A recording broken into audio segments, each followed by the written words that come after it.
Ben, this has been a long time coming. Welcome on the Evolve Move Play podcast. Thank you for being so patient. I know. Ben, how long have we known each other? Um, Hmm. I think we met in person when you came to the UK to do your first workshop for Wild Fitness. So I'm going to say 2015, 16, it was 2016. 16. Yeah. But I think I got in touch with you before then. I reached out, online from afar before then. Yeah. I knew of you. I knew that you were doing similar work in the UK, um, in the year leading up to that, I guess. But I feel like wasn't too long before I went there that we had started talking about you coming on as an online client. Um, Yes. so It's great timing for me. yeah. It wasn't planned at all. I was lucky enough that just as I said, yeah, can I learn from you online? He's like, yeah, I'm coming to London, and you gave me like a premium service of scouting all the locations for me. Say, hey, you can do this in the program there. Yeah, it's great. Yeah, that was a unique experience. We never scaled up that business model of like we'll write you a program and then fly fly out and All the introduce scouting you to for your you. local trees. Yeah. So you've been you keep a pretty low profile, but you've been around for a long time doing this, and people may not know, but you're the only person right now that we have in Europe who is an approved Evolve Move Play coach. So tell people a little bit about your background. I know you keep a low profile on social media these days, but you've Yes. been teaching for quite a long time now. Um, Mm. when did you get into the industry? So 2011 is when I guess first officially did my first class and got paid for it. Mhm. So gosh, yeah, it's getting on 12, almost 13 years now. Mhm. Um, Prior to that, I was working in IT. I was kind of a desk jockey, um, trying to kind of find my way to reconnect to being a very physical person in my teens, playing lots of sports. Quite talented, but just didn't quite have the work ethic to make in any particular sport, from basketball to track and field.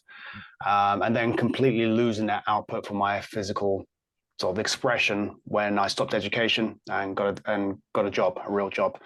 Tried going to the gym, etc., etc. Realized that it wasn't quite for me. The stop starting, and through the process of trying to fall in love with moving again, I started things like parkour came up on my radar, natural movement, and so on.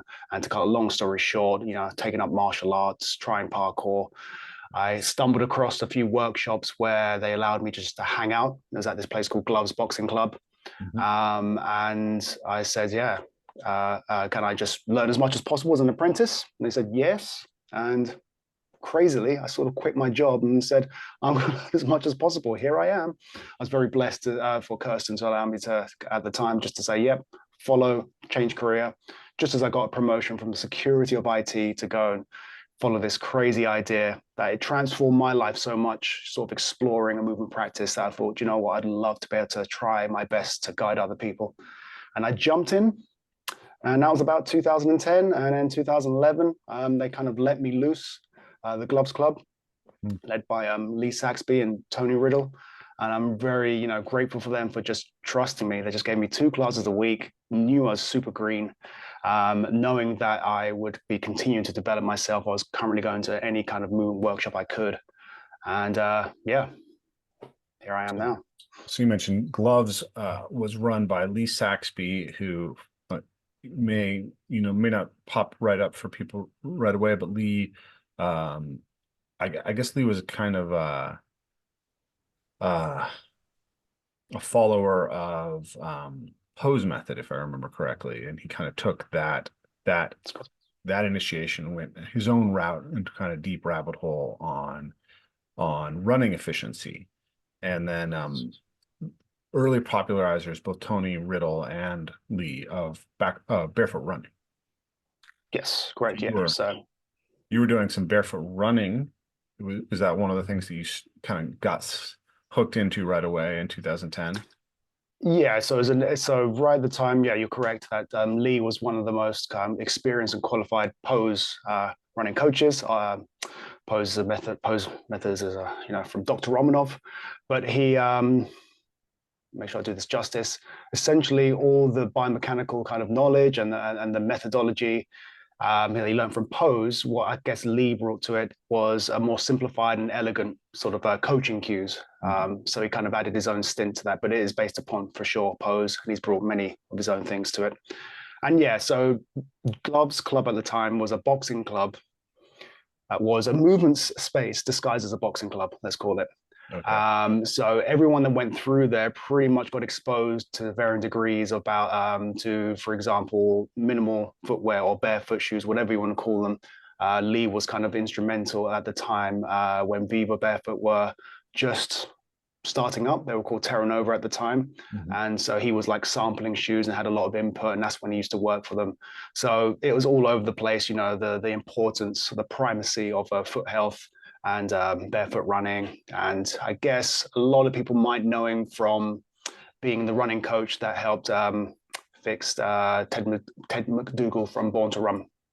That's kind of Oh, okay. So the book he's mentioned in Born to Run, Chris yeah, McGee. Born to Run was kind of like the spike in well, I guess barefoot Yeah, running for a lot of people. the whole barefoot running revolution. And then my understanding is that Lee would kind of be the primary architect also of the principles of efficiency and movement that would be popularized by MovNat. Is that correct? This is my understanding. So Lee was not only in this sort of role for Viva Barefoot, he was also one of the advisors for Wild Fitness, for example, as well. And that's how I met Lee, becoming I went on his Wild Fitness coaches course where he was teaching us all the principles and fundamentals Mhm. of a movement. And then at the very least, this heavily influenced a MovNat. Owen and Lee were friends, as far as I know, and this influenced a lot of the foundation. Yeah, I remember when I was involved with MovNat, I remember Irwin's first meeting with Lee, him talking to me about that. So um, yeah, that's an interesting little piece of the story. So Tony was a boxing coach at that time, Tony Riddle. So Lee and Tony, both are pose coaches, running coaches. I think I have a background in kind of like old school Pilates, so mat Pilates, Okay. or contrology, whatever the name is. And yeah, they both studied boxing or used to box, and they were big fans. I think they like went to Cuba a couple of times. They loved like the Cuban style of boxing and sort of the rhythm element of it. And I was a big fan of a boxing coach who is no longer with us, Kenny Wilden, who I believe was Holyfield's sort of balance and technique Hmm. advisor stroke coach. So yeah, they taught boxing in a very interesting way. It was somewhere between an authentic boxing club and like a boxing fit club where there's just to burn calories. So they Mhm. taught you really good fundamentals that I believe would cross over, but it wasn't like you had to get in the ring and spar.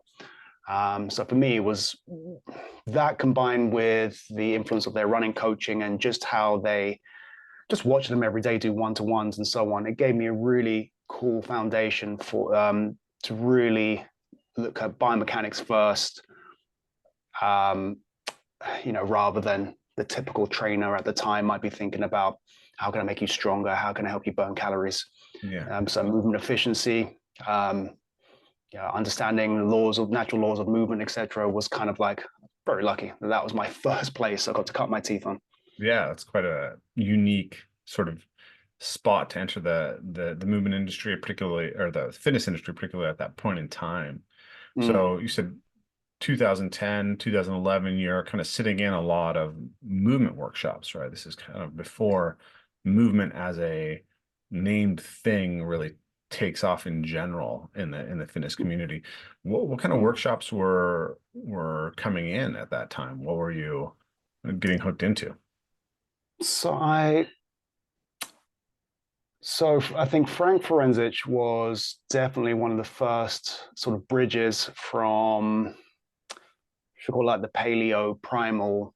You've been around long enough to, the sort of buzzwords Yeah. from fitness. It might have been, say, functional fitness. Hmm. And then at some point, primal and paleo came on the scene. And I think that's probably how I came across Frank Forensic. Okay.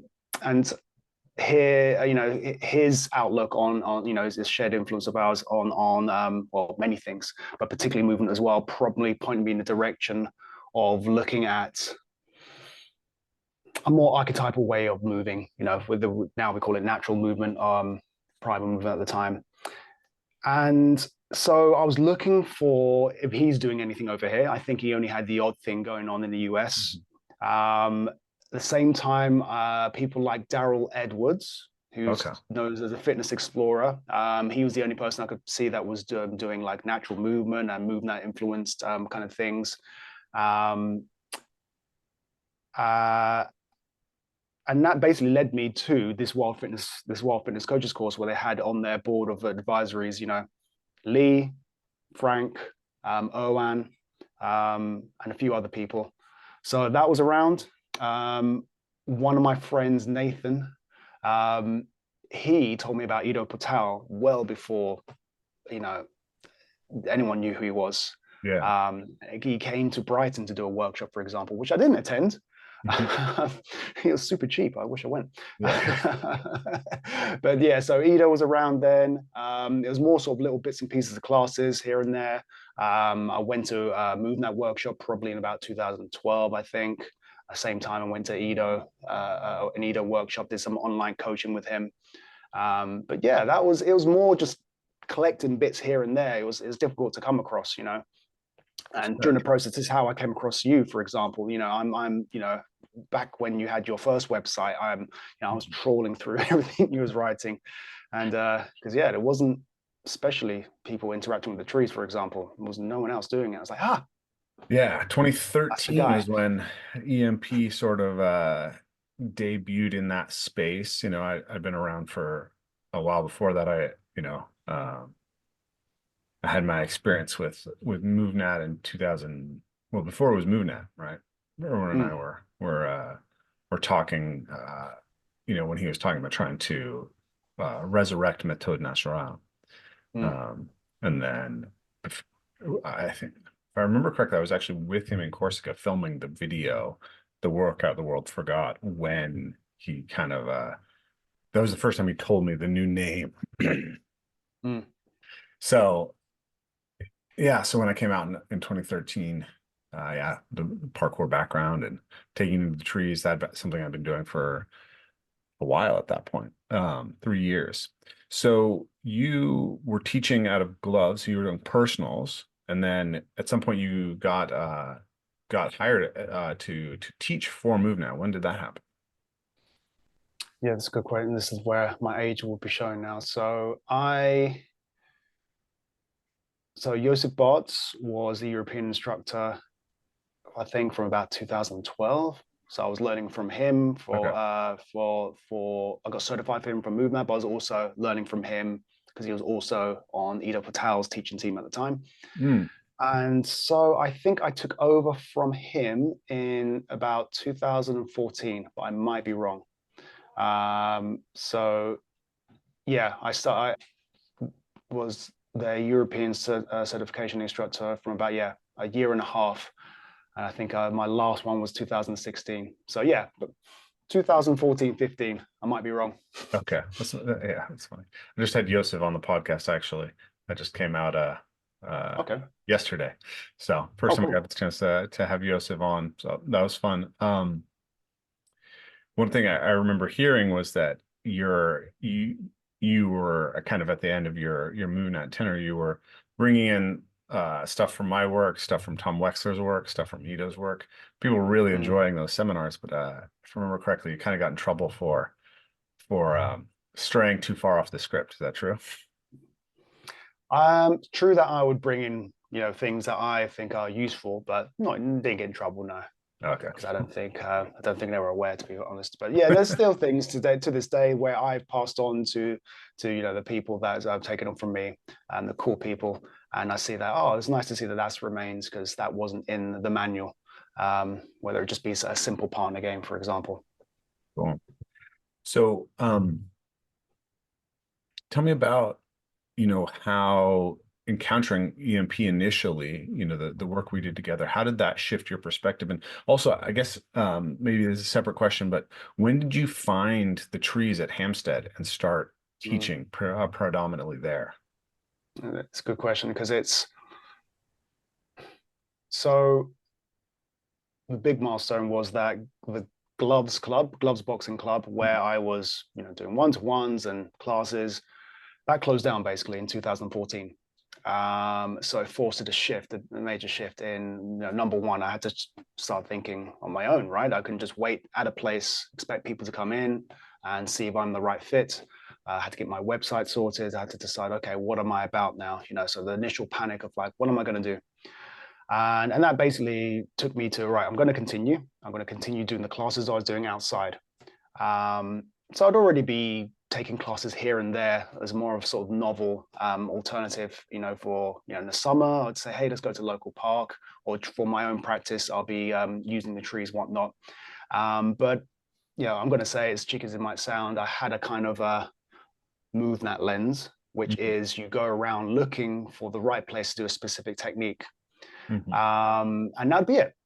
So I guess being forced to use the environment on a regular basis, it sort of deepened and opened up my my creative outlook on it. I started experimenting more out of necessity. Let's use this tree. Let's actually climb the tree. Let's do more than just just a supplementary piece of work.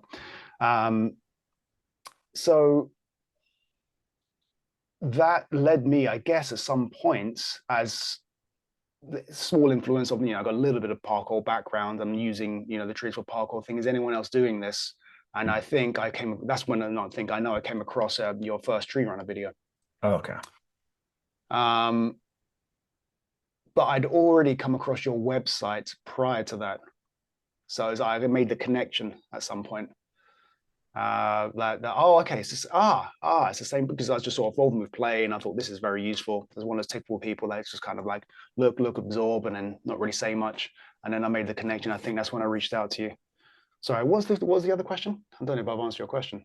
Well, I think it leads into it. Well, it's kind of interesting. So I'll just replay what I heard from you. So you were, if I remember correctly, this 2014, you're saying that this is kind of your gloves shuts down. So you're Yes.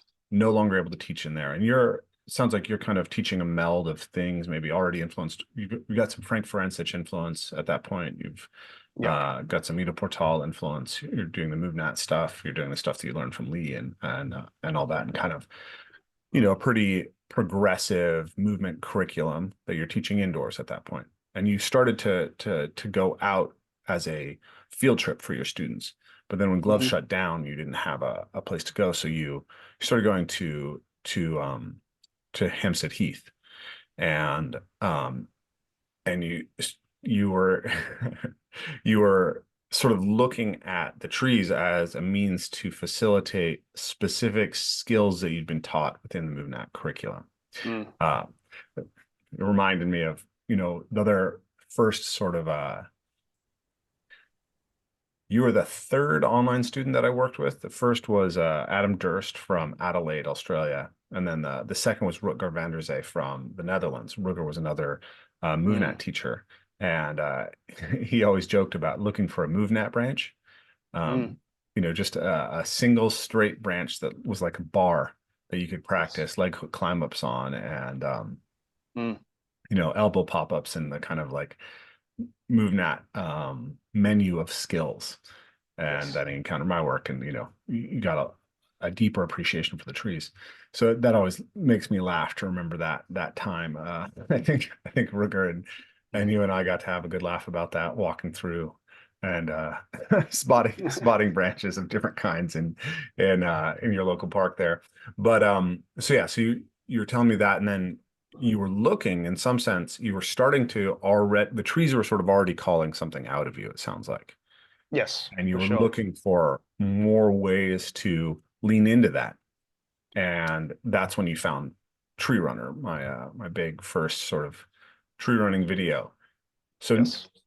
so when you saw that video, when you saw parkour expressed in that environment, How did that shift the way that you went back to the oaks? Was it the oaks already that you were primarily training in there in Hampstead? I found this quite late. Thank you. That was very well paraphrased. Yeah, so spending time outside, as the seasons change, forces you to kind of be a bit more adaptable with how you see your environment. Mhm. So it was a case of the more we'd scout and look at different areas, you'd meet these different trees. And I think you used the phrase, they start to speak to me. As cheesy as it sounds, you do start to form a bond with trees. A different sort of dialogue starts to come about. So it's through kind of reaching, I guess, the ceiling. Feeling this sort of limitation of my creativity. It's like, what else can I do with this? That probably led to me looking further. And then, yes, as soon as I saw you doing it, kind of gave me that confirmation. It's like, not only am I seeing parkour moves, but moves that are unique that, could only come about, whether you want to call it a hybrid, through interactions with trees. I feel that's what really made me go and look deeper, you know. It made me just seeing some of the structures in the tree runner video of the beautiful trees at Volunteer Park. Sort of brought it up on my radar, if that makes sense. If you're looking to buy a blue car, you start seeing blue cars. So Mhm. as I started scouting the Heath more, I started looking for more opportunities where Rafe did that cool kind of cash vault thingy. So it just really helped me fine tune my vision a bit more. And so look, see, trying to decode, go out, kind of find something similar. Maybe yes, maybe no, but I find something, something else. So it really was, yeah, a resource of inspiration in regards to trying to imitate and doing okay at imitating, and also coming across, happy mistakes. And it really made me scout more. When we started formally working together, we started. That's one of the first most important things. To scout. The environment is just as important as your own. It's integral, isn't it? Yeah, yeah. I feel like there was in our later programs, we definitely wrote in like whole scouting manuals. I don't remember if I had that in your program, um, but I remember like pointing you like, hey, you got to go find this. I remember in Yeah. particular, I was really obsessed with English laurels Yes. when I came to London in 2016, and we were around the Heath, and I had seen them in one of the other parks that Paul Ranson had showed me, so I knew that they were Yes. around. And I was like, oh, Yes. you got to go find the Laurel spot in Hampstead. Yes. I think I told you that in 2016. Yes. Um, and sure enough, you did. It's a great spot. I'll, I have to give credit to Paul. Paul found that Paul one. found that. Nice. I'm just going to turn this light on. Bear with me. Yeah. There you go. So you can have that beautiful glow around me. Yeah. Paul found that the laurels you speak of in Hampstead Heath. But going back to what you said, it's you might have had the manual, as it were, but Mhm. one, I got personal experience of how you scouts just walking around with you, Yeah. the other, for the two workshops. That to me is better than I'm sure the manual's fantastic, but that was better than any manual, right? Because Yeah. here we were, as myself, Paul, and a few other wild fitness coaches, all like sort of like trying to like, hey, come look at our tree we found, trying to impress you with the trees we've Mhm. got. And then you'd see some of them, maybe they thought it was cool, maybe you really like them, but sometimes you just go completely ignore what we're showing you and go, look at this, guys. And we hadn't seen it. Mhm. And that was super powerful for me, just realizing that, people with experience, but everyone has this unique, play vision to be able to see space. And once you are able to tap into it, yeah, you can just kind of uh, uh, hop onto that. And I started seeing, for example, more limb climbs because of yourself, but also because of Ben Atkinson, for example, just wasn't looking for them. And then when you see somebody else looking for them, yeah, it's lovely when it just starts popping up all over the place. Places you're walking past all the time. Yeah. I have this like sense of imagining into what that experience was like of how rich, of like how exciting, kind of a Mm, falling in love experience of seeing the potential for movement in the trees that way. Uh, mm, you know, for the first time, it's like, for us, we've been around that for a long time. We've been through many iterations of seeing people use them in different ways and find whether it works for us or doesn't work for us. But that initial like, wait, this is something we can do phase was super, super fun, and it's easy to kind of forget it in a way. And you know, and this is when you are there to witness somebody else going through that. It just reignites the love again. It's wonderful to see somebody else's face light up, and it just gives yeah reinvigorated kind of interest. And or they'll share something with you. They'll see the space that you've been doing this. Oh, I'm going to show you how to do, you know, this route, that pattern. You can do this with that, and they'll do something completely different, and that learning experience becomes reciprocal. That's also awesome as well. So then so we had been digging into the trees, and that's going to be obviously a big theme of your work going forward. But the other thing that I was doing, that was pretty unique at the time was the rough and tumble play aspect of what I was Mm, doing. yes. So if I remember correctly, I did do that with you with the Wild Fitness Crew. So you saw that. I don't think that wasn't something I was writing into the online programs. The online program was kind of like a parkour skill in nature program Yep. Hmm. with gymnastic strength and strength conditioning and sprint work. All right. So I Yeah. remember we were getting you back to some And of your track and field days.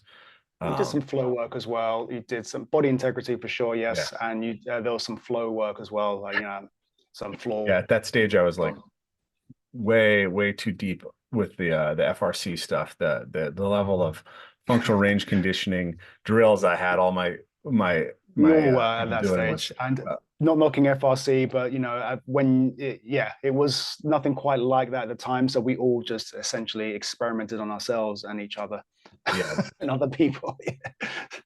the volume of FRC that I put in some of those initial programs was really absurd. It was extremely time consuming.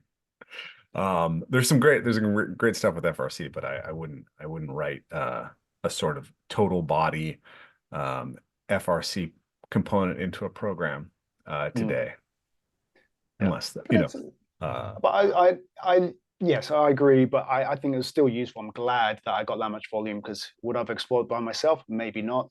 yeah, But it just to go off on a tangent for a second is when you used modalities were more present in your practice or things in your tool bag, and mhm, perhaps you don't use them as much anymore and they're still in your tool bag, but you decide to take them out for a new client or somebody yeah, to problem solve, and you reappreciate that thing again. And so it's all fantastic experience. And yeah, I do take some tools out the FRC tool bag now and then. yeah, um, yeah. I mean, uh, definitely there's just I wouldn't say I use anything really specifically from FRC now, but there's a kind of sensitivity to being aware of the tensions in the body when I'm doing mobility work. And, mhm, like recently I had a little back pain episode. And so I'm really working on opening up my hips so that my hips can kind of mm, support my back better. Right. So I'm doing yes. some bear, what do they call them? Bear transfers are like, 90 to Mhm, 90 knee transfers where you're in one 90 to yes. 90 position and you swing your legs over to the other 90 to 90 position. Yes. And and while I was there, I just sort of leaned to the side and worked on active internal Mm, rotation of the hip so that I yeah. made enough space so that I could actually lift my foot off the ground using internal hip rotation. And that's something that Yes. I wouldn't have known to do really without having encountered FRC. And it Exactly. feels nice in my body. And so it's nice to have that kind of motor control, that kind of awareness of those Mm, of the different needs of joints that came through that awareness.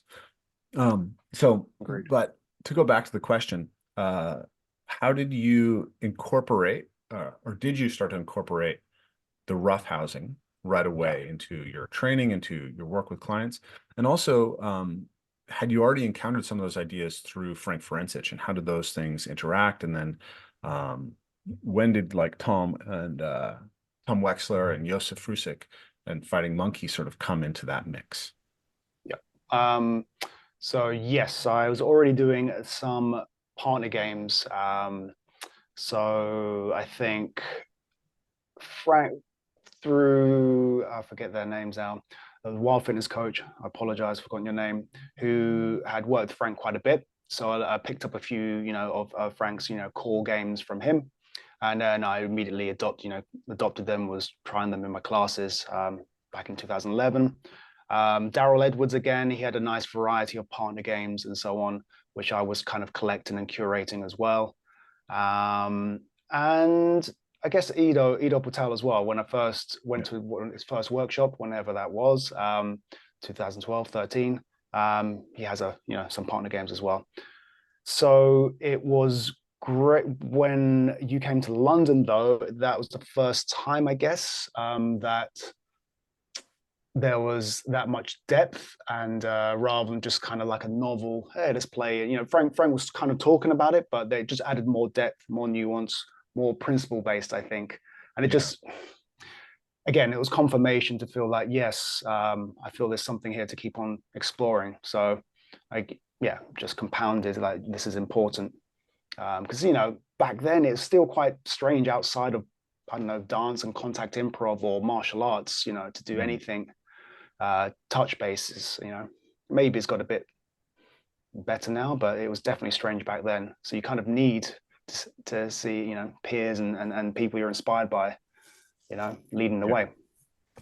That's interesting. I wrote a little article about kind of the origins of the roughhousing curriculum within EMP because we're putting out a new roughhousing course, and I was thinking Mm, about how it kind of bubbled up in a variety of different ways in the movement community, right? Like for me, it came from my own childhood experience of rough and tumble play and how that really helped me overcome difficulties. And then I went on to like do that in mentorship with the younger kids, mm, combined with like this extensive martial arts background and the this question of parkour being play based and how that was mm, so intriguing to the type of students we were working with. And could martial arts be approached in a play based way?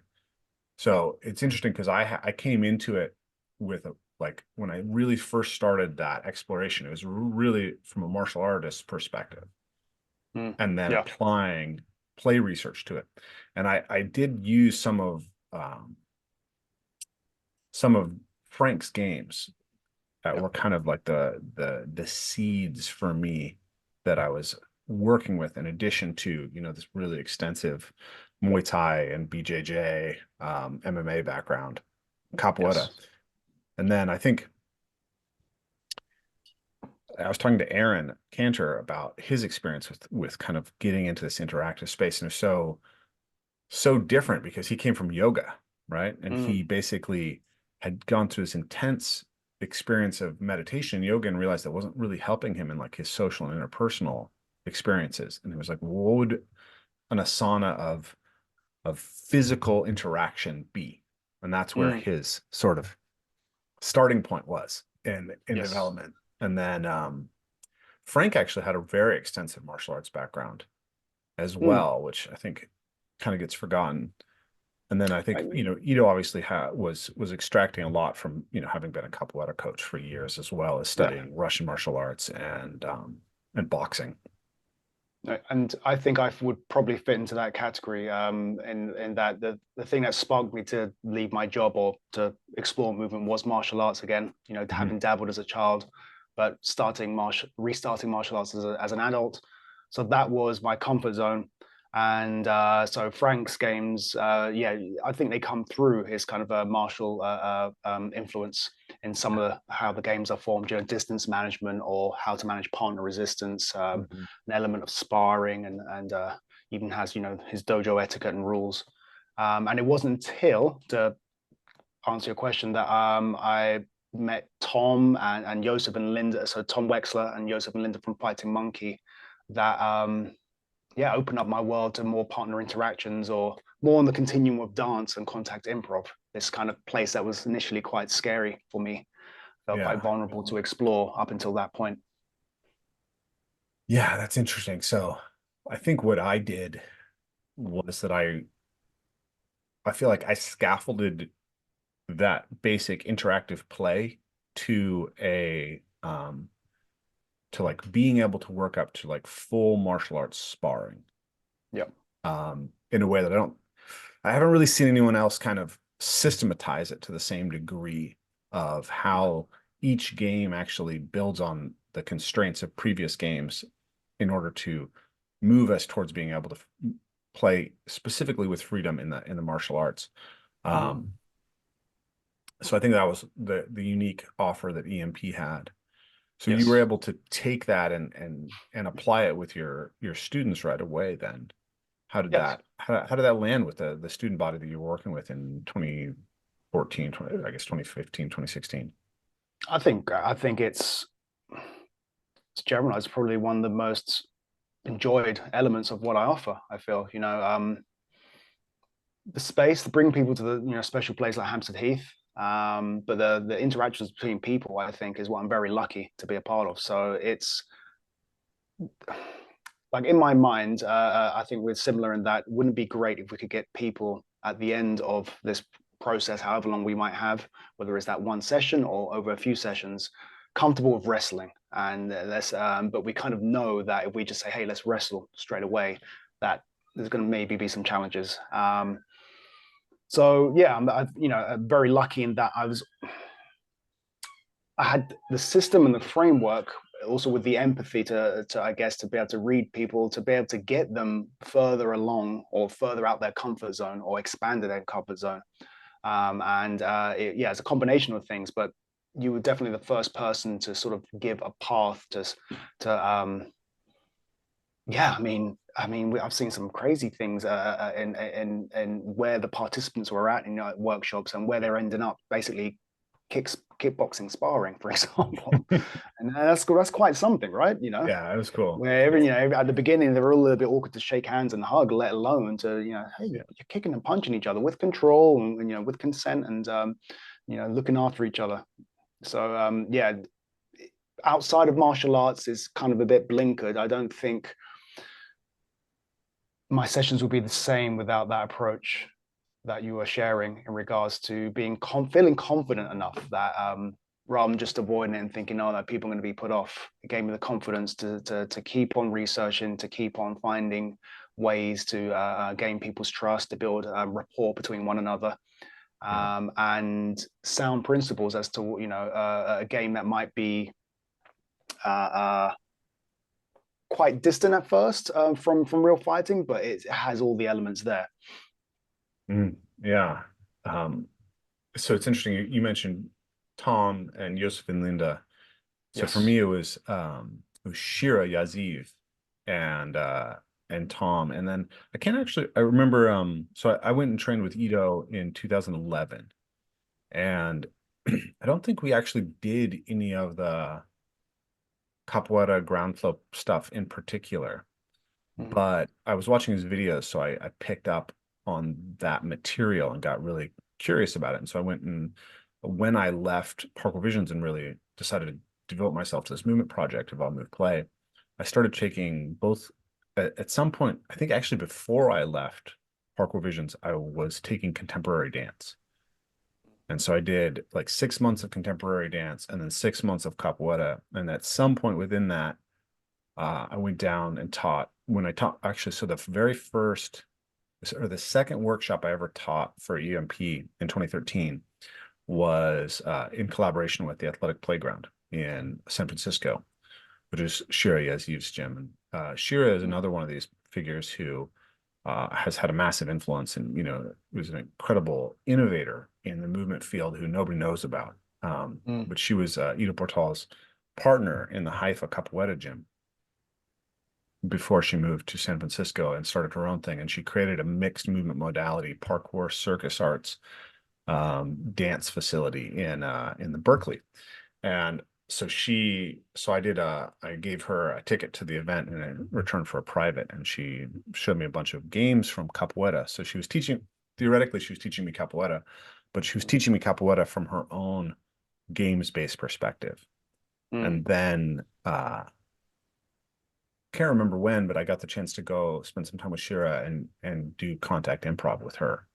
Yeah. And then around the same time, I got to learn from Tom and his sort of approach to partnering games that was mostly, I think, I have to ask Tom, but I think that the original genesis for a lot of his stuff came out of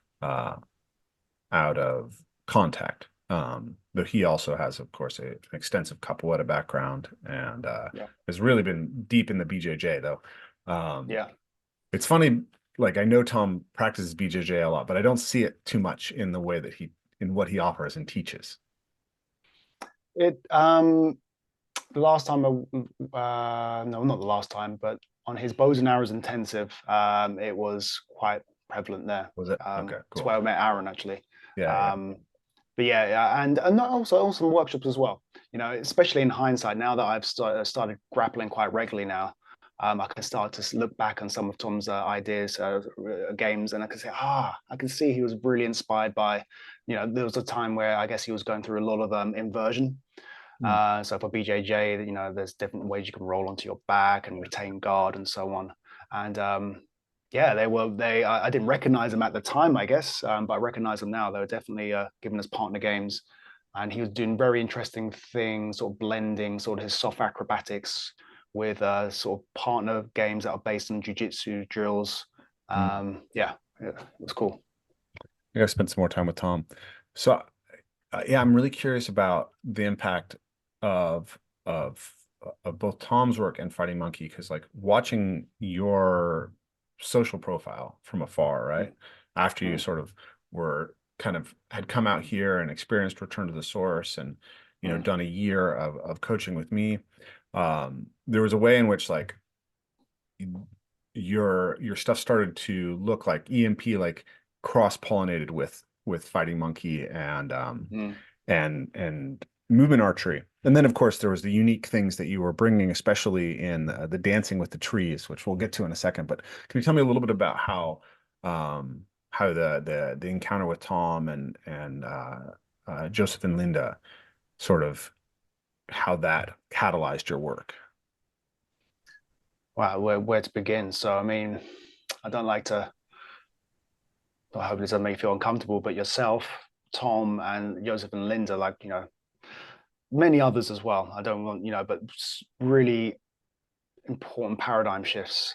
But for me, there's that beautiful balance of like your own unique approaches, but you have so much in common. Hmm. I think one of my luxuries is that because I don't belong to any one specific school. I don't bring any sort of dogmatic baggage.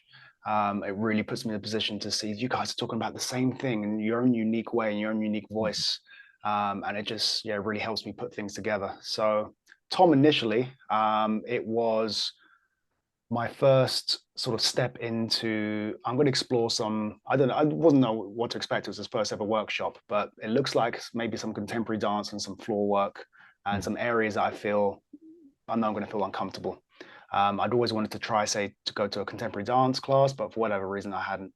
um, but what I found there was much more, because he'd also, his approach, the language he was using, his sharing and articulating his process on creativity, just some of his early analogies that still stick with me today about how when he's dancing alone is about his imagination, or when he's interacting with a partner is more about the reality.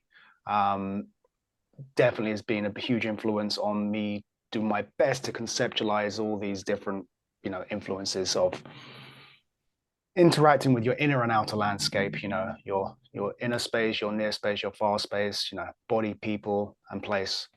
Um, but he's primarily been fuel for me to, I guess, for want of a better way to put it, be confident exploring myself as an artist. Sounds as it comes out of my mouth, because remember I'm English as well.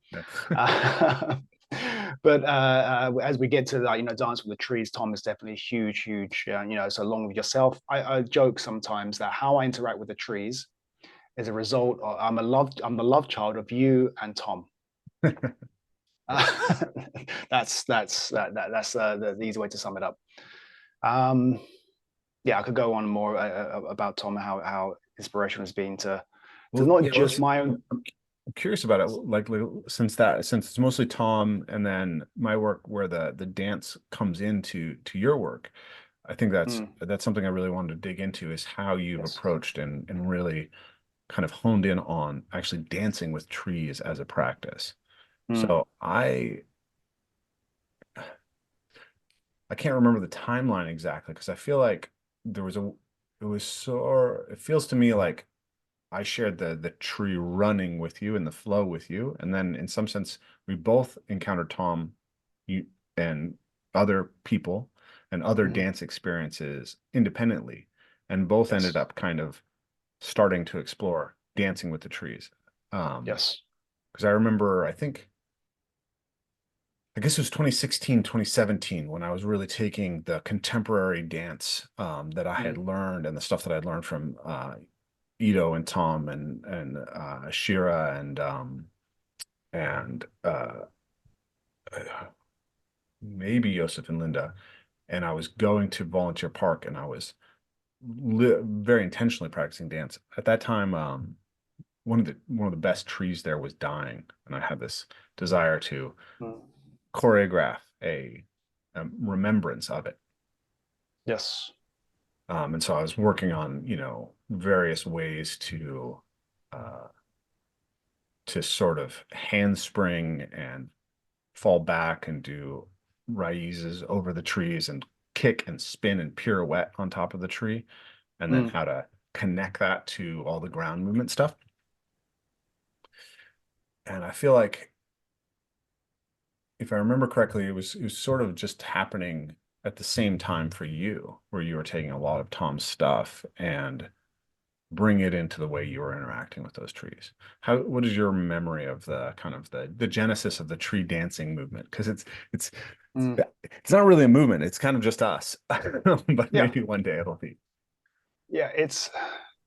And it's not that, yeah, of course, it's not like a clear moment. How you described it, I think is pretty much how I remember it. It was, and it's also the influence, it's also my tendencies as well. If to simplify, we can say when I'm looking at the structure of a tree and opportunities and in a sort of parkour lens, this jump, that swing,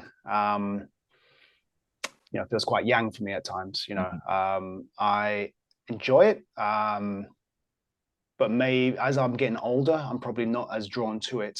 Mainly, I'm trying to be sensible, I think, Yeah. because I often bite off more than I can chew. So, I haven't done maybe as much prep as I think I should have done to make sure I'm resilient to start looking at these big jumps.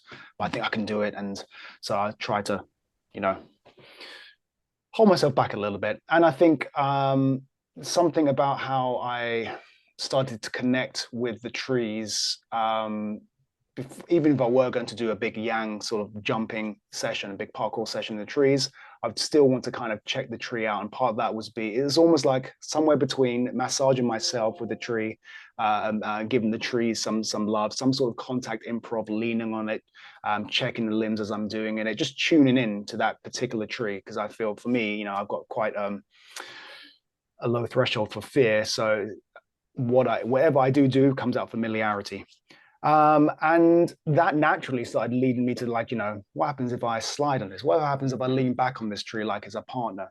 And it started to make a natural links to a lot of Tom's framework and how to, he calls it natures of partnering, but also how he used to give you enough of a template and structure to explore solo improvisation without feeling lost. So I would try some things directly, or at least use his kind of process as much as I understood at the time. Um, so yeah, it would have been after probably like literally the first workshop that I would have gone back and started to say a route that I was already doing, where I might have done an underbar and then some sort of turn vault. Maybe I'm thinking about flow in regards to smoothness is turned into speed. What if I make it less efficient and take my time and more expressive? And these ideas, I think were planted by Tom. Uh, this taking time to be expressive with the route, and not to say that a parkour line is not beautiful and expressive. Of course it is. But in my world, it's taking a risk to jump over, vault over something, and then drop your head and do a spine wave. It felt really uncomfortable, but this is I have Tom to thanks to be feeling confident enough to at least explore it for a little, deeper. Yeah, I had a background in gymnastics. That was gymnastics and martial arts were what I had kind of the deepest backgrounds coming into parkour at 23. And one thing that we used to do in the gymnastics class I took was we do pirouettes. Sorry, no, we do pirouettes, but we do chassés and chassé full twists. Yes. And then we do cartwheel, chassé full twist, cartwheel, chassé full twist. And so chassé, for folks who don't know, is kind of galloping sideways, right? So your feet don't get in front of each other. They come together, Mm, come apart, come together, come apart. And for some reason, there was a way in which the skill of a cartwheel connected to the skill of the chassé full twist that was mm, really satisfying to me. It just feels good in the body. I don't know why. Um, and I remember being at Volunteer Park and sort of like adding a cartwheel, chassé full twist, or just like a pirouette before a mm, line. And it mm. felt so, yeah, I was like, oh, I don't know. Like people might judge me for this. I'm not doing, Yeah, yeah. like doing this Still, airy yeah. fairy ballet stuff in the middle of my hardcore parkour lines. Um, Yes. so No, it I is can relate to that. an interesting risk to take in a way to Yeah. play with those things. And there's funny ways in which like specific acrobatics kind of are approved at a given time. Like I remember there was a Mm, period of time where like grabs were looked up, down on a lot in like playing with different air forms and like grabbing in different ways was really looked mm. down on in parkour and the free running world. Probably because we were trying to separate ourselves from freestyle walking, which had like, you know, picked up all the grabs from skateboarding and was doing it without a Yeah. skateboard and just looked silly. But now there's a whole sort of school of parkour where it's all these off-axis flips Mm, with interesting air form, right? Like the whole idea is kind of creating this creative expression of how you move in the air. So it's interesting to see how that, that taboo in some sense was hiding the potential for a really interesting area of exploration. definitely. And I find it interesting that I think hence I had to come up with almost compartmentalize. It's like I'm tree dancing now Right. to probably give myself that space, that safe space to Mhm. explore. No, I think it is important, isn't it, the language you use to justify. Because so what are you doing? Parkour? It's like that's not parkour. You're doing it. Yeah. uh, what is there's something you mentioned about. No, I'll come back to me.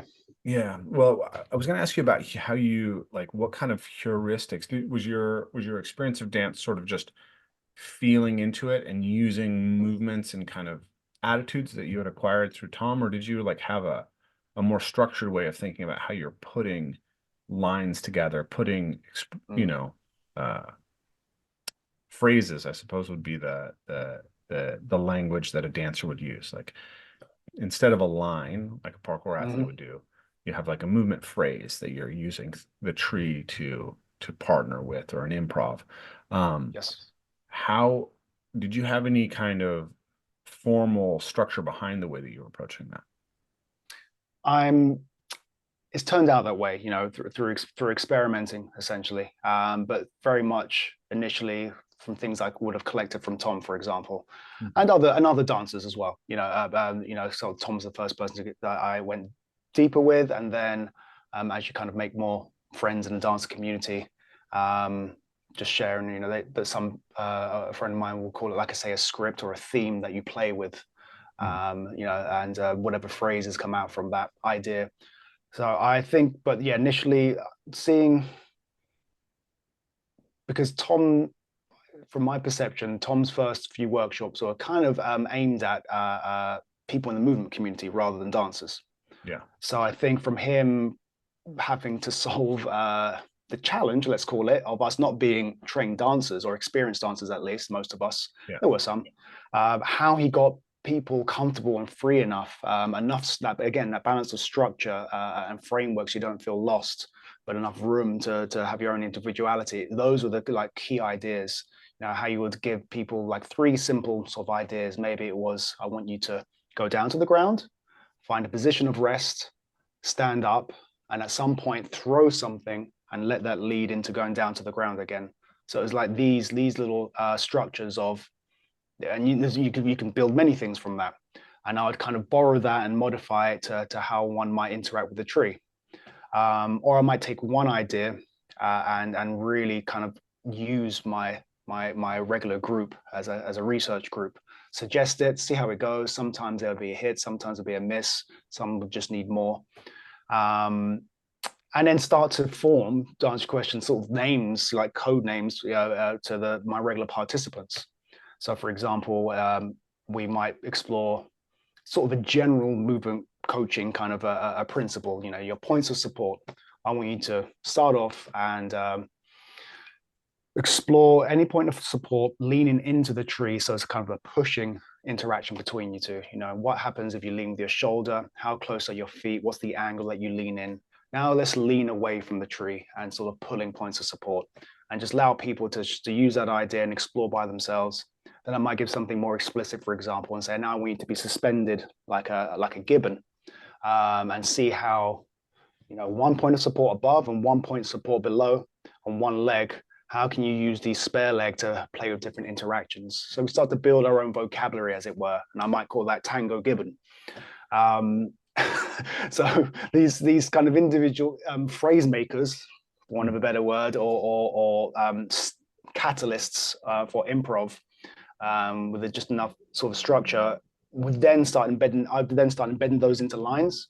So Yeah. standard lines within the tree that you want me to go over this, under that, through this.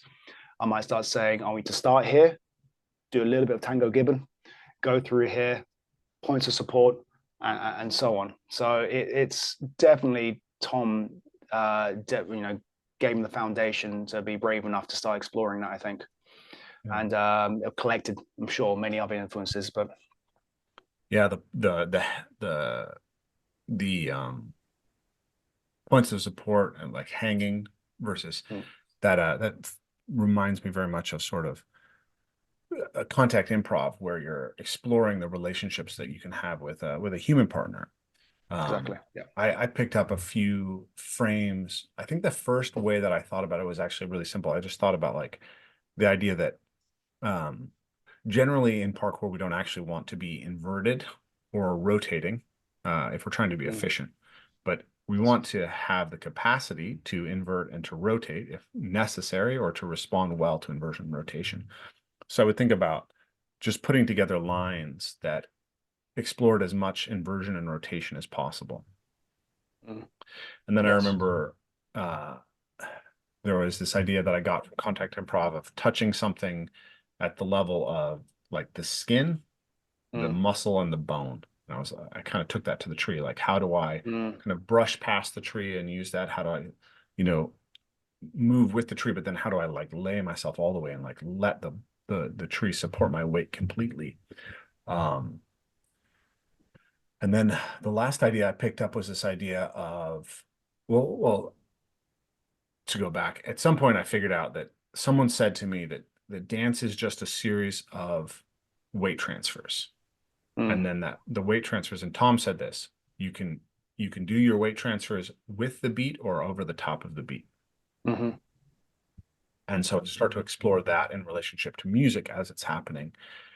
And then each movement can be direct or indirect and light or heavy. And then you could kind of find moderate in between that. But what would it be like to sort of move into a certain level of contact with the tree lightly and indirectly versus heavy, right? And then Mm. what kind of emotion could you express and elicit and feel as you're exploring those frames? So those were kind of the core ideas that I was playing with at the time, that I was really playing with the tree dancing, which is something I haven't done a lot in a while, which I'd love to get back to. But yeah, Yeah, it'd be lovely to see you finish that dance for the tree, yeah, the because I've tree's almost seen gone, you I've know. seen bits of it, haven't I? Yeah, you Yeah, showed me some of it. You showed me a work in progress, and it was lovely. I think we should. yeah, I did pieces of it. Unfortunately, some of the key elements of the choreography I wanted to do are no longer possible. The tree has lost the limb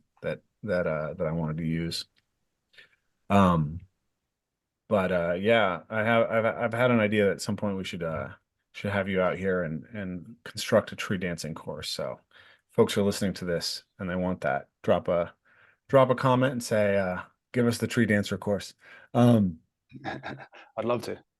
when so the other area that you were exploring around the same time was going deeper into tree climbing. I remember uh when did you debut Tree Climb 30? Oh gosh, I want to say 2016, Oh, was it that maybe early? Okay, 2016. Definitely was by maybe 2017. 17. Yeah. Yeah, maybe 17, maybe 17. Yeah. Yeah. So it was after you came out, because you came out 2016 to Return to the Source. And was it after that? I Yeah, think so. Yeah. Yeah. yeah. And then you met the guy, the Tree Climber's Guide guy around Mm. that time, I believe. What was his name? Jack Cook. Jack Cook. Yeah. You were doing that. And yeah, there was a real exploration of climbing trees. I remember the second time I came to teach, I think if I remember correctly, I kind of introduced you to bridging and clinging locomotion where we were able to find that one spot. Tell me if I'm misremembering that, but I thought that I had introduced you to the idea of like clinging and bridging locomotion. We're getting up high in the trees and even swaying them back and forth to make transfers there in this little patch of uh of brush basically in between Mhm. Parliament Hill and some of the big oak Yes, trees. that's right. Yeah, yeah. Just clinging and bridging in general. Like, Yeah. yeah, you the five forms of Borer locomotion. Yeah. Mhm. Five forms of boreal locomotion. So, which so that was something that I guess I discovered that right around when I first started teaching this stuff. Oh, I remember that story. I was trying to understand, what I was doing in the trees, and I was reading primate locomotion literature, and I came across this Mm. idea that the primates move quadrupedally when they're small and light. They predominantly sort of scamper down branches, basically like squirrels. And then that as they grow in size, they can, um, well, actually, as they grow athletically, then you'll see this ability to leap from trunk to trunk, which is really important for like bush babies and shafaks. So there was clinging and leaping, and then like something like a slow loris or orangutan is using a lot of bridging, where they're leaning their weight from one thing to another while staying connected before transferring. Mm. So I saw a connection with that, and then as we gained sort of verticality, we started suspending ourselves from our hands. We could use our hands and feet at the same time to grip things, and that's called quadrimanus movement in the literature. And then eventually we learned to brachiate, so Yeah. swing from the hands without the feet, and to then walk and run down the branches. And so these were the Mm. areas that we were exploring. So I remember finding that spot to do the cleaning and bridging stuff in in that. So yeah, I guess there's two directions that I'm curious to go around. One is kind of your deep exploration of tree climbing in those years, how that's sort of shifted over the years, and the other is like the clinging and bridging thing that we were doing, in 2017 is, very um very remedial compared to what's happening with Leo Mm. Urban and Victor Fleitas Manuel and some of the students Yeah. around them right now, Yeah. and Yeah. folks who've picked up their influence, like the height of trees that they're going to and the way that they're bending them. Yeah. It's really It's impressive. extraordinary. Uh, and so I'm curious what your reaction has been to seeing that. I feel like for me, I kind of abandoned that line of research. Not It's not that I don't do it, but I haven't tried to push my edge in that way Yeah. since probably 2018. And then all of a sudden we're seeing Leo 30 meters up in the tree swaying these Yeah. slender beech trees 15 feet, to catch Yeah. another beech tree and pinching it with his toes. What has it been like for you to kind of watch that explosion of skill in that area? I mean, it's awesome. It's awesome to, I mean, I don't know how you feel about, so as you described, the five forms of boreal locomotion has been a fantastic like map for me, different lenses to sort of see the usual trees I might be walking past and think, hey, have I tried clinging and bridging in this area and so on? Yeah. But also amazing for other people. But I don't know if you feel this. Sometimes I feel that clinging and bridging has been the one that's been the least explored. I feel I have to make an intentional effort sometimes out of the five. If that makes sense. So to see people really seeing where you can go with this is super inspiring. For me, it's I'm not great with heights. Give me enough time with a tree, I'll take my time, but it's not something that immediately calls to me to see how far I can flex one tree to another. Probably as far as I get though, what has inspired me to look at again though is tree to tree transfers was just something, uh, yeah, you inspired me a big time, to be looking out for, oh, that's a really good one right there, to see, is it possible? And then decide whether I'm going to do it. But no, it's just great to see, dare I say it, young athletes, Yeah. because we're getting on a bit now. I Seeing where know. they can take I it. don't like it. I mean, I'm fine with it. And at the same time, it's like, there's a little bit of like, man, I blazed the path. I mean, Leo was there the whole time, right? Like Leo started Yeah. playing in the trees the same time that I did. So I think Yes. I was, a little bit ahead of him in conceptualization and maybe a few skills here and there at one point, and then, now he's doing things I'm not sure I'll ever consider approaching, because he's Yeah. 10 years younger than me. Yeah. And then, It's he got to start I'll, when he was 11 and I got to start when I was 23. It's not fair. well, I started when I was 31. So, 31. okay. So I no, but clinging and bridging, I'm usually sticking ground level. For me, it's really nice to share that in particular with people because you get this all the time as well, and as do I. If you facilitate workshops, whatever in the trees, and you happen to take people to amazing, really accessible trees that you can really see the potential with, they go, I haven't got trees like this at home. But clinging and bridging is something where people can do at a lot of places, in dense woodland or smaller trees, you can do them between less epic trees, let's say. So it's really useful to help people just see the opportunities around them. Um, and yeah, I love it. It's tough. If I'm not in the mindset to be doing, say, more formal strength work or mobility work, um, I'm more inclined to go, do clinging and bridging because it's hard. It's hard work. Yeah, it's true. When I see, that's what I see, Victor and Leo, doing this stuff, I just it's not just the heights they're going to, just the physicality of it. It's impressive. Their vertical Yeah. climbing strength is impressive. Yeah, that's the other area of that is the vertical climbing and the barefoot vertical climbing. And Matt Yeah. Jang as well has been Yes. really uh, amazing at that. I got to train with Matt this summer, and I took him to the spot where there's this really cool line where you could cat leap to a tree and dino into another tree, and Oh, then nice. climb up into the tree and transition from tree to tree. And Nice. he saw a line from another tree that you could connect to that first group of trees and go the opposite way through them. Well, the opposite way through them is really fun too. So I would that last tree that I transfer to, you can vertical climb pretty easily, and then you can sway it and grab the other tree and then drop down through it and do a swing to cat, which is super fun, and then a Nice. cat back. So Matt though saw a tree a little bit further away from this group that you could vertical climb and pole cat to the first tree, or the last tree in the sequence, or the first tree in the sequence, in my sequence.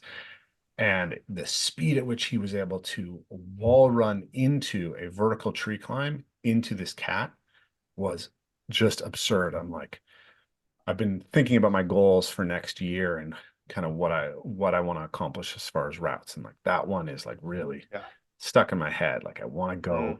It just looks so fun. But I got up there into the cat to cat, the pole cat position, Yeah. and it was just not, I did not have the kind of comfort in that Mm. foot pinch position Yes.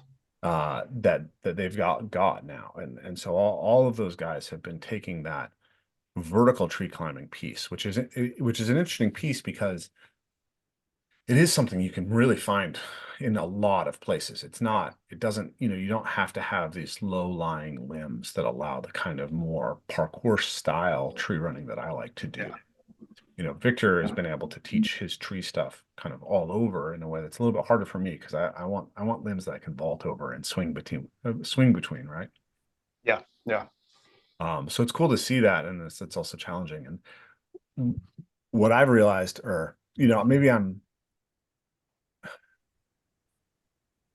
maybe I've got a little block on my vision in some sense, but it feels like the trees in Europe are just much, much better for the swaying stuff that they're doing than the trees here Mm. in the Northwest because um, the maples and alders and other kind of deciduous trees here that are close enough in the crowns to do that, the limbs break.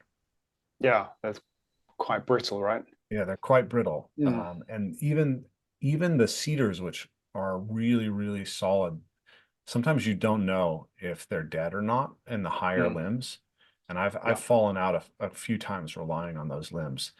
And I look at the gaps that they're spanning where they're bending these trees together, and I think, man, if one limb goes, you're falling Yeah. a long, long way. And so I do worry that people are not recognizing how much that kind of movement is actually dependent on a very specific type of tree, right? A Yes. lot of what they're doing is happening in beech trees and Hmm. oak trees, which are among the strongest trees ever, right? Yeah.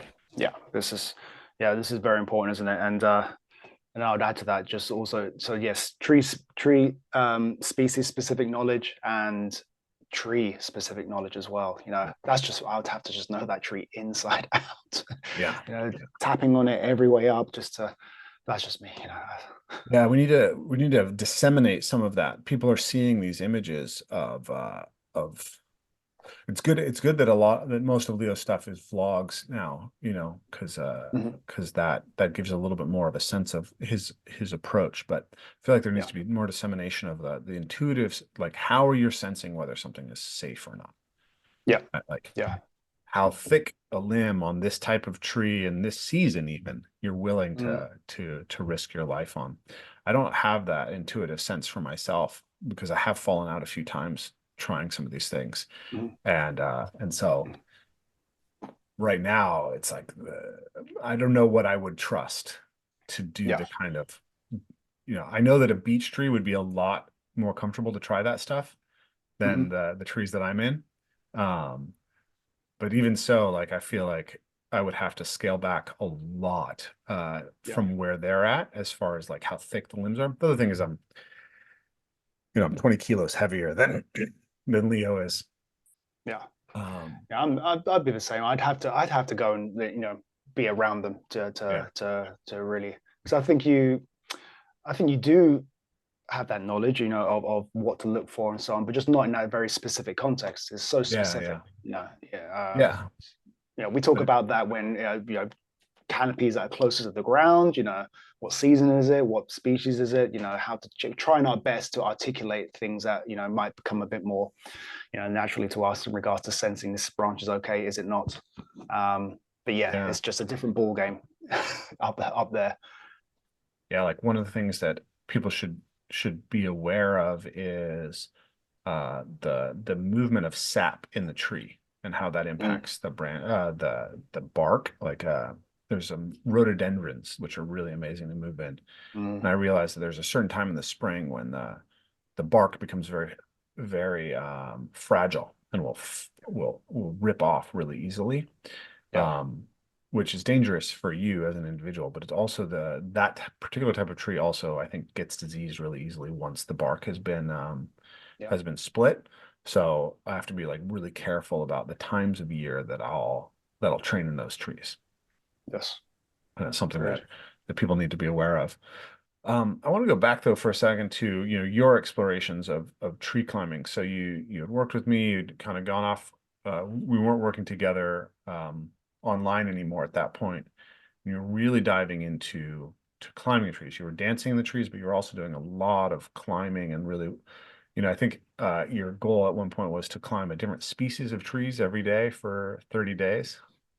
Yep, and I did it. I don't recommend it, but I did it. Yes.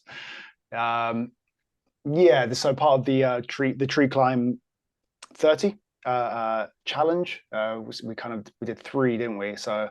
think I did one, and then we did one together. We helped let people know about it, and then I kind of did one mainly by myself. I think that was the last one, and yeah, so many interesting things came out of that. It put me off tree climbing for a bit, as you can imagine. So I'm quite stubborn. So once I set my mind to it, I'm going to do this. But I learned a lot. It was a fascinating process of exciting at first. I was homeschooling Quincy, my eldest, at the time. It became kind of like a daily kind of ritual. Um, it definitely expanded my map of where to go and where to look for trees in regards to practicality, for example. Mhm. And I really had to look deep in regards to different species to climb because, like, do I even know 30 different species of tree? Yeah. You know, so it was, yeah, it kind of, as dramatic as it sounds, I fell out of love with tree climbing for a bit. I think I need a break. And just like a relationship, it's like, let's have Mhm. some space. And it kind of, when I was ready to go back, it kind of gave me renewed vigor and interest again. I felt a bit reborn. There was a death of a tree climber for sure after that. And then I felt reborn afterwards, just because of it became, yeah, I have to get it done now. I have to get it done. Like you look, I've vlogged everyone, and I looked at it not too long ago, and it's quite funny to see the effort I put into some of them. And then towards the end, the video's getting shorter and shorter. And it's like, there you go, I climbed it. Right. What did uh, what did you learn? Like what kind of insights on the practice of tree climbing, on what would you explore in that period of like deep exploration of tree climbing? We talked about the edge mm, that these guys have that Leo and Tarzan have found in the vertical climbing and in the tree to tree transfers, particularly the swaying the trees to transfer them, the mm. orangutan style stuff. Um, what I'm curious if there were things that you experienced in that tree climbing. You're like, okay, this movement in this type of tree is really interesting for this reason, or um, this is a kind of interesting edge of creativity of technique that I'm finding within the trees. There, it was like so long ago now. So I think there are a few instances. I mean, for me, mainly the thing I learned it was mainly about scouting, and trying to find something, or the many trees we kind of ignore and walk past, and how can you make that into an interesting climbing opportunity. So that was kind of the main theme for me. But in regards to, like, I know you're getting at, technical, lime tree, for example. One of these trees I wouldn't climb. It's just super brittle. It's just Yeah. hard. It's just really like, lots of dense twigs all over the place. But I decided lime was on the list. Mhm. And if I remember correctly, it was a very interesting. It was practically a vertical climb with minimal trust on the branches. So I just remember it. In some ways I enjoyed it. Some ways I hated it. Um, I remember feeling that, sometimes some of the best climbs, some of the best problems that you solve is not pretty. It's not elegant. Mhm. It was a real kind of hug up, chin, struggle for a bit. Wait, can I trust this? I don't know. Let me edge up. So I guess I learned a lot of patience on that one. I'm trying to think if there's anything, the species I'm used to climbing didn't really reveal much, like oak and beech and sycamore and horse chestnut, sweet chestnut. Some trees were sort of ornamental. I didn't really know much about them at all. So I didn't really do too much with because, Yeah. I think one was kind of like Japanese dogwood or something like this. Like, I have no idea what this tree is about. I only knew because it was labeled. Yeah. Yeah. So yeah, there was nothing revolutionary outside of, like, how I scout really. It was really having to squeeze the juice out of my creativity. I went between about three different green spaces, so Mhm. Hampstead Heath and two of my local sort of park woodlands. and that's what I managed to get 30 trees out of. But going over the same trodden paths and trying to see something different, then identify it. Yeah, and what is that? But that was one of the biggest challenges. Do I even know what the tree is to say that it's a different species? And then deciding, can it be climbed? Yeah. So you mentioned that the idea that like sometimes the most interesting problems in the trees, they weren't Mm. particularly good on camera. No, yeah, Yeah. you just had to just it made me realize how picky one can be, right? Mhm. And you create your own problems, out of abundance of of opportunities within some of the trees we have right, access to. But it's like, no, this is it. The problem is, can you just get up? The very essence of what tree climbing is to most people, right? Can you solve the problem? This is it. Get from point A to B. I've been trying to, Um, I've been wanting to, or I've been sort of challenging myself to go back to this simple thing of like, can you just climb these trees? Because I've mm, become a real I'm spoiled by the trees in Seattle and the mm, traveling that I've done to find all these really cool trees. I'm like, I don't like just climbing another cedar tree that's kind of got, really dense limbs that doesn't offer a lot of dynamic movement. It's like it's not that yeah. interesting to me. Um, but I'm struggling to find the trees that are really call to me here in Bellingham. Um, Mm, and so part of it is I just got to go back to like doing it. I just, yeah. I remember Yeah. there were trees in Seattle that I scouted like 4 or 5 times over the course of several years before I was able to like really figure out what was fun about them. Mm, Um, I struggle to do that here because I think I grieve for I loved living in Bellingham and I nothing about me wants to go back to Seattle in any way. I sure. dislike Seattle intensely as a place to live, except for the trees. I miss my Yeah. trees in Seattle. You got Um, some other things. You got lovely rocks and stuff, and to kind of yeah, make up for it, and yeah. creeks. But there's an interesting, yeah, the creek's incredible here. It's amazing. The interesting thing that I was thinking about watching Magnus Midbow just recently did like he went out and did a collab with Leo Urban. And, Oh, I haven't seen that yet. Okay, so cool. Magnus, of course, is like, world-class rock climber, Yeah. 11 or 12 or whatever the super high grades are. I don't even know. Oh, Um, he's a beast. He's a yeah, beast. one arm muscle up type guy. And so he's up there and, he's really scared to do these tree transfers that Leo's doing, even though, Mm, he's incredibly strong and, he has the dexterity to get his legs and everything that he needs in all the right places. yeah. But he has no relevant kind of experience about what's safe. Yeah. And Yeah.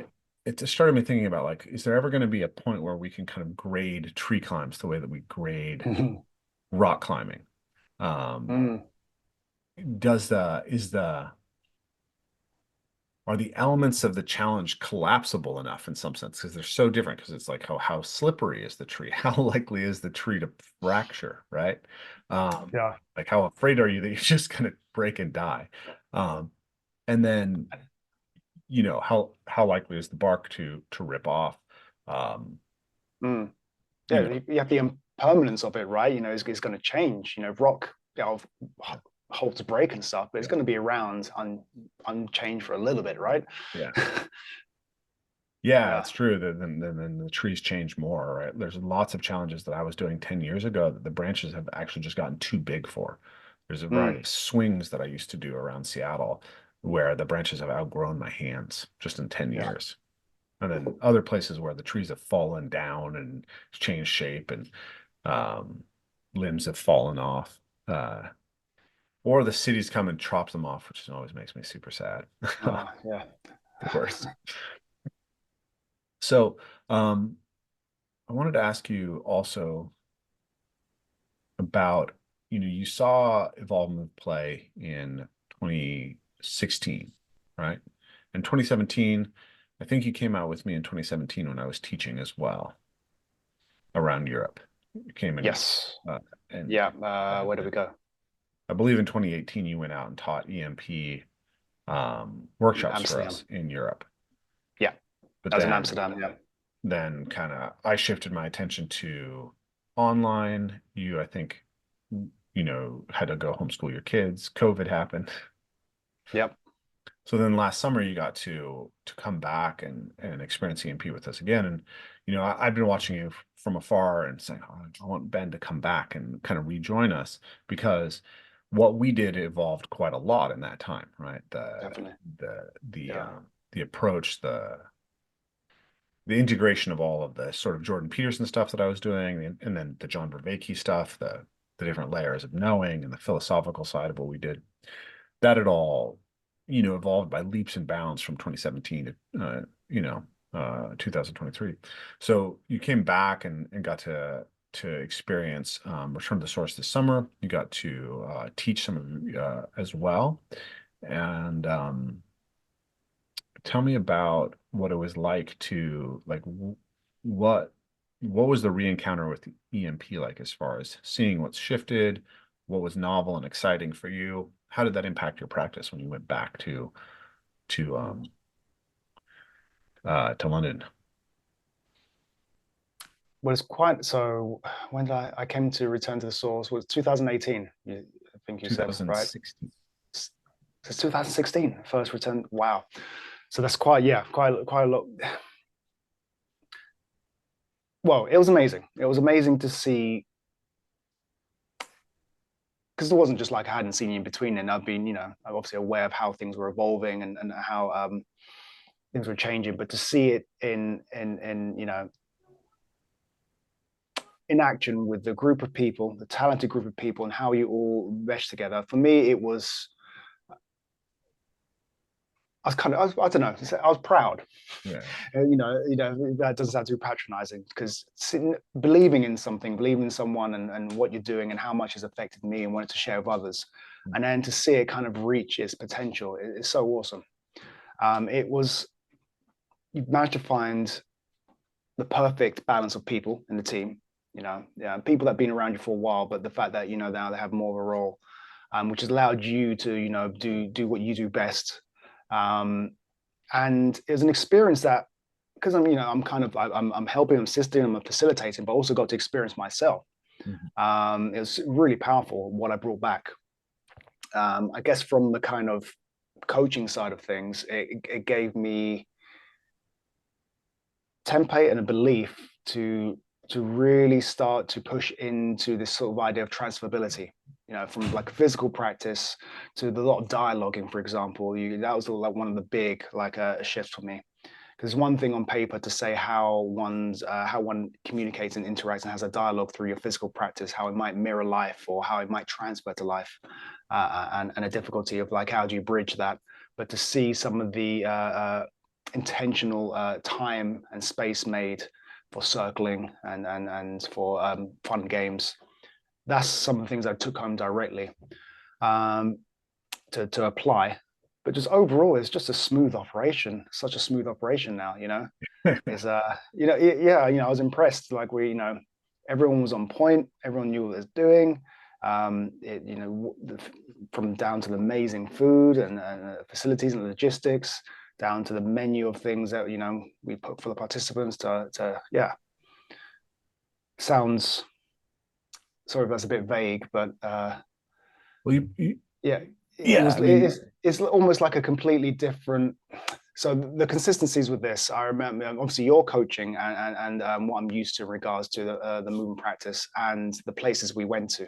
mhm. Um, but somehow I found it's much easier to make the connections to meaning and sort of looking at myself, my true self, through that lens of what that space you create for everyone.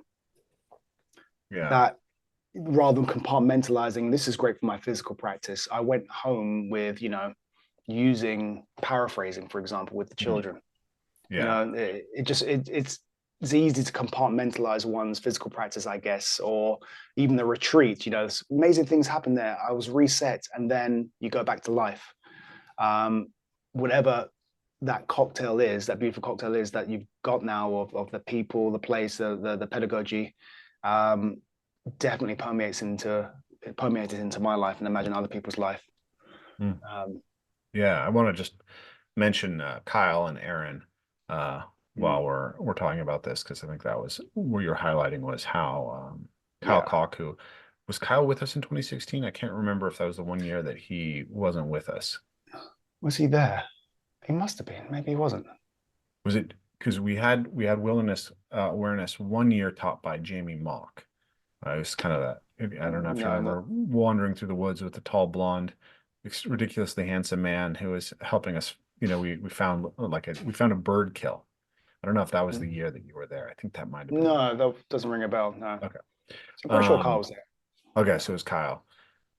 Yeah, so Kyle's been much more integrated as a coach, and he's brought a lot of the pedagogy from the Eight Shields method and the Mm, the ritual aspects have come a lot through Kyle, and then in collaboration with Aaron Cantor, and Aaron's been I mentioned him earlier and his influence on the rough and tumble stuff that we did, and he's yes. also been really going deep in the authentic relating uh, Mm, circling space. And we've had a lot of students who came through that because of my friendship with John Vervaeke. It's funny, like mm, just paraphrasing is such an incredible practice. And for people mm, who aren't familiar, it's really simple. You sit down and as a facilitator, you want to kind of give people maybe something to talk about, but you have some people say something, and then you have the other person just tell them what they said, right? Try to repeat it without repeating it word for word. Use your own words to try to summarize the meaning of it. Um, and we often are waiting our turn to speak without really listening to somebody. And so practicing paraphrasing, it helps, it helps us empathize and understand someone else. And it helps us learn to be active listeners. So it's incredible practice. And yeah, I do that with my kids as well. And with Beth, it's such a powerful thing for helping intimate relationships. mm. And the other one that I've been using a lot with Beth is like, I notice and I imagine, Yeah. or being with you right now, I notice. Um, I imagine this is what's happening within you. And hearing that this is what's happening, this is what happens for me. And those are just, yeah, they're powerful relational technologies. And I think there is something about getting those in the context of these physical practices that grounds them, that really Mm, creates this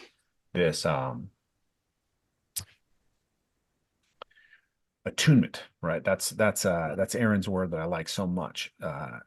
Is is that through the integration of the physical practice with the dialogical practice, with the storytelling, with the ritual, we're able mm, to achieve attunement between individuals on many different layers that allows that dialogical component to work so much more powerfully.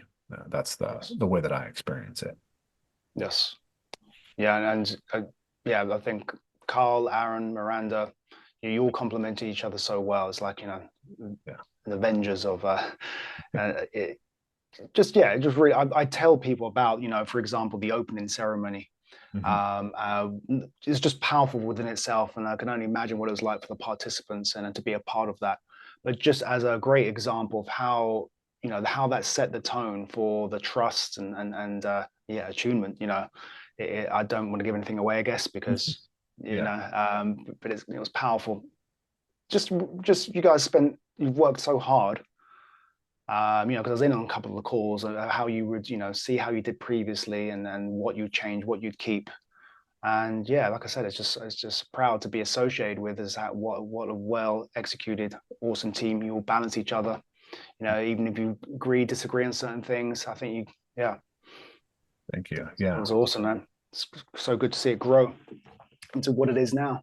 Well, thank you for the testimonial in the middle of this this interview. Yeah. Um, but yeah, it is fun to kind of have it reflected back, and know how it's perceived and how it lands, and for someone who's been around this world for so long, the different you've seen many things in movement, so it's useful to hear that. I guess there's a couple more topics. I don't know how much more time you have. Can you go for the next 15 minutes? Yeah, that's good. Yep. Um, hmm. How old are you now, Ben? I am 43, old 43. enough where I have to kind of think for a second. Yeah, I'm 41. I'll be 42 in February. And I definitely noticed that my practice is shifting in relationship to age now. Yeah. I was thinking about this. I if I kind of continue on my current training trajectory for this winter, I'll probably achieve the highest level of overall fitness that I've ever achieved as an athlete. Mm. So I'll jump, farther, or I'll be not, I won't have my farthest jumps that I've ever had, but I'll have them pretty close. I'll be pretty close to as fast as I've run. My upper body strength will probably be the best that it's ever been. Um, and it says, oh, that's pretty cool to achieve that at 42, which I'll Mm. be at the time. But it's not as easy as it was when I was No, 30. certainly not. Like I Yeah. remember at 30, like you do some stuff and it kind of like it'd feel like magic. You're just like, oh yeah, I'm good at that now. I don't know why. I'm like, Mm. boom. It's just like suddenly I wouldn't pay attention to my vertical leaping ability for a while, and I'd be doing some other stuff, and all of a sudden I could just jump really high. And doesn't feel like that anymore. It feels like, for one thing, I've kind of like explored a lot of that ground, right? I've Yeah. gotten all the low-hanging fruit, but I have to be very, very intentional about how I practice. And the other thing that's become really, really noticeable to me is how careful I have to be about not overdoing it, right? Mm. It's like it's the food, it's the sleep, it's the recovery, it's the stress management. And then it's like being really, really careful about the incremental progression. And so I'm natural movement guy, but I have spreadsheets to track my training, and I'm very, very precise about the changes that I'm trying to make with myself. So I'm curious to hear, how your practice is now sort of shifting as you reach, your 40s, and how your goals, like what your motivations are that are different. Like there's part of me that feels like I want to jump into the doing this stuff in the heights and the trees with Leo and Victor, because I've been doing this stuff for a long time, and I want people to be aware of how much I've contributed to the world of tree movement. And there's part Mm. of me that's like, yeah, but that stage is past, man. You're not 30 anymore, right? Yeah. Like Yeah. you're Yeah. passing it on, right? My son is 9. He's gonna surpass me as an athlete in 3 to 4 years. Yeah. As it should be. Yeah, you Yeah. met him this summer. You saw. Yeah. Yeah. Definitely. Yeah. I mean, I guess my relationship to myself is the primary thing. Yeah, that I'm noticing and doing my best to be kind to myself. As the sort of we have to start sort of at least transforming, or maybe even letting go of some of the images of of what we've done. Yeah, it is difficult. There is I definitely not as strong and as explosive as I was, but there's some areas where I'm more well coordinated and I've got the experience or whatever. But yeah, letting go and how that I've definitely become more aware of when am I listening to my previous volume in regards to how much training I should be doing versus what's right for me right now. Having to sort of check my ego a little bit. Um, and what that's kind of on the practical level, it means I actually do less kind of more formal sort of strength work, for example, right now. A lot of I'm very aware. I don't keep a spreadsheet, but I'm very aware of how much sort of intensity I have in regards to sort of more yang kind of out there work. So I'm doing judo. Just started judo last year. That's kind of like takes up all of that kind of or everything's geared around to build my resiliency to make sure I don't pick up too many injuries, but also to conserve my energy as well, because it takes quite a lot out. Like 2 hour sessions late at night means I get to bed late, it affects the next day, and so on. So I look for the balance of not surrendering either. I'm not capitulating. I still believe there's improvements to be made, physiological improvements to be made. I do feel like I could become a better athlete. I'm looking at really winding down mid 50s. I'm projecting and saying that, I'm not just saying, oh, it's the beginning of the end now, but I'm being a realist as well and realizing I have to kind of, those spider diagrams for stats. Hmm. that you might get in a video game. You know, Yeah. it's just you just haven't got as many points to spread around anymore, and that's okay. Yeah. You know, so you just got to be much shrewder and wiser with where you spread that around. Um, so we briefly mentioned like fighting monkey practice. You know, they're one of the main influences of Joseph and Linda for me is kind of their conceptual underlying model, and quite simply put, how's our practice making us a better communicator? Hmm. Um, when I'm choosing where to put my focus in to a physical practice, there is that kind of the resources of time and energy, and how will I recover from this? But I'm also trying my best to think: is this stacking on skills and abilities to help me communicate better with the kids, or to get better aligned with my true self? You know, who I am versus who I want to be, or hope one can be. You know, and my practice has always been that mirror for me. So I'm going away from things where perhaps what I think I should be doing as a movement coach. I should be able to do this and do that, and really becoming a bit selfish with what I choose to put my energy into. You know, so Yeah. judo for me right now is the intensity, but it's also humbling me. You know, I really love sucking at things. You know, and it's really, it's Yeah. really made me realize I'm quite a slow learner, Mm. and enjoying that and embracing that, because that gives me a lot of empathy. You know, I don't just get things straight away. Um, yeah, it's definitely got me thinking. um, Also with other life things as well. You know, people around me are getting older.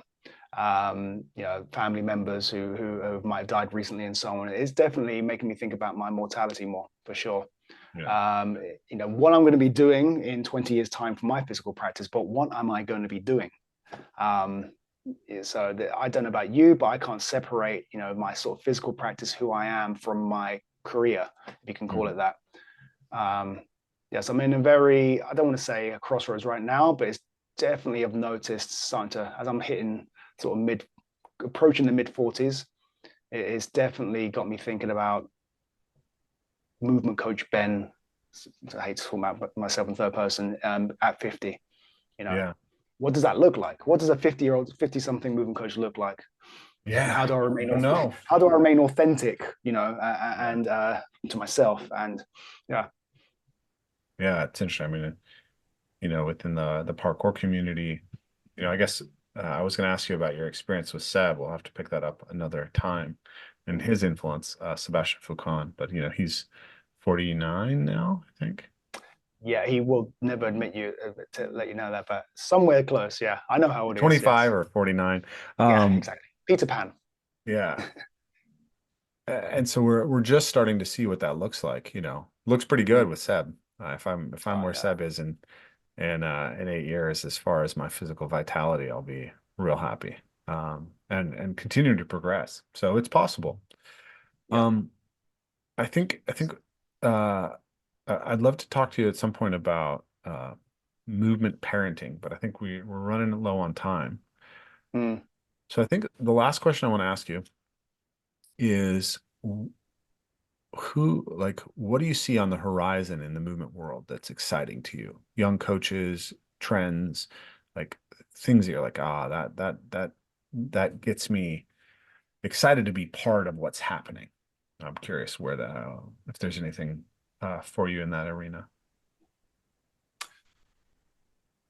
It's a good question, because as you mentioned earlier on, kind of taking a step back from the external influence, I guess, of where you might see these Yeah. things coming about, right, or on social media. Um, it's not very new right now, but for example, I love it when something like rope flow, it becomes semi-popular, and it's inspiring to me, because it should be, right. It's just object manipulation. Is Yeah. a very relatively cheap tool, and is not anything brand new revolutionary. But I just love the I guess how widely it's appealed to many people, and how I feel that, you know, the people that are sort of moving with it, the main movers and shakers, the integrity that's being put out there, it doesn't seem like a gimmick. And Mhm. it's given me a bit of faith, I guess. If I, you know, I know this is the last question, but I guess I've stepped back a little bit because I'm quite as you get older, you get a bit cynical and a bit like, you know, grumpy, and you know, I don't I want was to super become one of grumpy those about like, you rope know, flow when it came out. second.